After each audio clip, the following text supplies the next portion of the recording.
샬롬. 주 안에서 큐티 영상을 함께 하시는 성도님들에게 주님이 주시는 평안을 전합니다.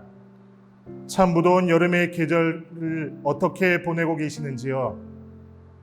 여름이라는 계절을 지내면서 무더위로 인하여 삶의 질서가 흔들리고 더불어 신앙적인 부분도 게을러질 수 있는 상황이 많이 있지만은 건강 잘 지키시면서 하나님 주시는 그의 은혜로 승리하시기를 진심으로 소망합니다. 오늘 주시는 말씀 같이 나누도록 하겠습니다. 오늘의 말씀은 주님께서 기름 부어 세우신 자, 사무엘상 26장 6절에서 12절까지입니다. 그래서 다윗이 햇사람 아히멜렉과 수루아의 아들 요압의 아우인 아비새에게 누가 자기와 함께 사울의 진으로 내려가겠느냐고 물으니 아비새가 나서서 자기가 다윗과 함께 내려가겠다고 대답하였다. 이리하여 다윗이 아비새를 데리고 밤에 군인들이 있는 곳으로 가보니 사울이 진의 한가운데에서 누워 자고 그의 머리맡에는 그의 창이 땅바닥에 꽂혀 있고 아브넬과 군인들은 그의 둘레에 사방으로 누워 있었다. 아비새가 다윗에게 자청하였다. 하나님이 오늘 이 원수를 장군님의 손에 넘겨주셨습니다. 제가 그를 당장 창으로 찔러 땅바닥에 박아 놓겠습니다. 2번 찌를 것도 없이 한 번이면 됩니다. 그러나 다윗은 아비새에게 타일렀다. 그를 죽여서는 안 된다. 그 어느 누구든지 주님께서 기름 부어 세우신 자를 죽였다가는 벌을 면하지 못한다. 다윗이 말을 계속하였다. 주님께서 확실히 살아계심을 두고 말하지만 주님께서 사울을 치시든지 죽을 날이 되어서 죽든지 또는 전쟁에 나갔다가 죽든지 할 것이다. 주님께서 기름 부어 세우신 이를 내가 쳐서 죽이는 일은 주님께서 금하시는 일이다. 그러므로 이제 우리는 그의 머리맡에 있는 창과 물병만 가지고 가자. 다윗이 사울이 머리맡에 있던 창과 물병을 들고 아비새와 함께 빠져나왔으나 보는 사람도 없고 눈치 채는 사람도 없고 깨는 사람도 없었다. 주님께서 그들을 깊이 잠들게 하셔서 그들이 모두 곤하게 잠들어 있었기 때문이다. 다윗은 사울이 광야로 따라 내려온 것을 듣게 됩니다. 그리고 사울이 어느 곳에 진을 쳤는지 정탐꾼을 보내어 확인하였습니다. 다윗은 조심스럽게 사울의 진을 확인하였습니다. 사울이 진의 한 가운데에 사울이 누워있는 것을 확인하였습니다. 다윗은 용감하게 사울의 진 한가운데로 들어가기로 결정을 합니다. 그는 그의 수하였던 햇사람 아히멜렉과 요압의 아들 아비새에게 누가 함께 갈 것인지를 묻게 됩니다. 그 중에 아비새가 다윗과 함께하기로 결단을 하였고 그 둘은 밤을 틈타 진 한가운데 있는 사울에게까지 이르렀습니다. 실로 놀라운 일이었습니다. 사울은 다윗이 자기에게까지 이른 줄도 모르고 창을 바닥에 꽂고 깊이 잠들어 있었습니다. 아비새는 그 상황 가운데에서 다윗에게 건의를 하였습니다. 자기에게 명령만 한다면 2번도 아니고 단 한 번에 창을 찔러서 그를 죽이겠다고 요청하였습니다. 사울은 자고 있었기에 다윗의 말 한마디 명령만 떨어진다면 그 자리에서 사울은 죽을 목숨이었습니다.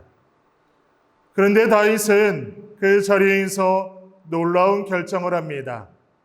사울을 절대로 죽이지 말 것과 창과 물병만을 가지고 돌아가자고 명령을 한 것입니다. 목숨을 걸고 진 한가운데까지 들어와서 사울의 창과 물병만을 가지고 돌아간 것입니다. 오늘 큐티 영상을 함께 하시는 사랑하는 성도 여러분, 다윗이 왜 이런 선택을 하게 되었을까요? 다윗의 머릿속엔 온통 하나님의 섭리가 가득하였습니다. 다윗은 하나님께서는 어떻게 해서든지 하나님의 뜻을 이루시는 분이라 믿었습니다. 다윗은 하나님의 일하심을 믿었습니다. 다윗은 다만 최대한 폭력과 다툼을 피하고 하나님의 뜻이 이루어지기를 소망했습니다. 그렇게 다윗은 사울을 충분히 죽일 수 있음에도 불구하고 계속 사울을 살리는 모습을 보이므로 사울을 돌이키려 하였습니다. 하나님께서 다윗과 함께하고 계심을 보여주므로 사울이 스스로 깨닫기를 원하였던 것입니다. 자신의 무죄함과 하나님의 뜻을 받아들일 것을 사울에게 목숨을 걸고 보여준 것입니다. 다윗은 또한 이 모든 일의 결과도 하나님께 달려 있음을 믿었습니다.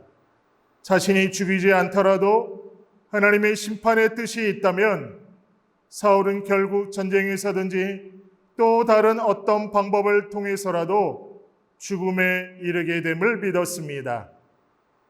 이 일은 자기에게 달린 것이 아니라 하나님께 달린 것이고, 자기가 하나님보다 앞서서 왕을 심판하려는 것은 하나님을 모욕하는 것이라 믿은 것입니다.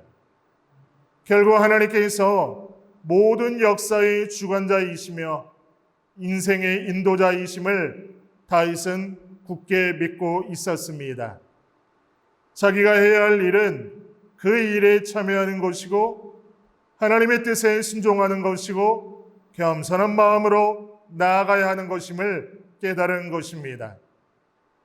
하나님께서는 이러한 다윗의 신뢰와 믿음을 귀히 여기셨습니다.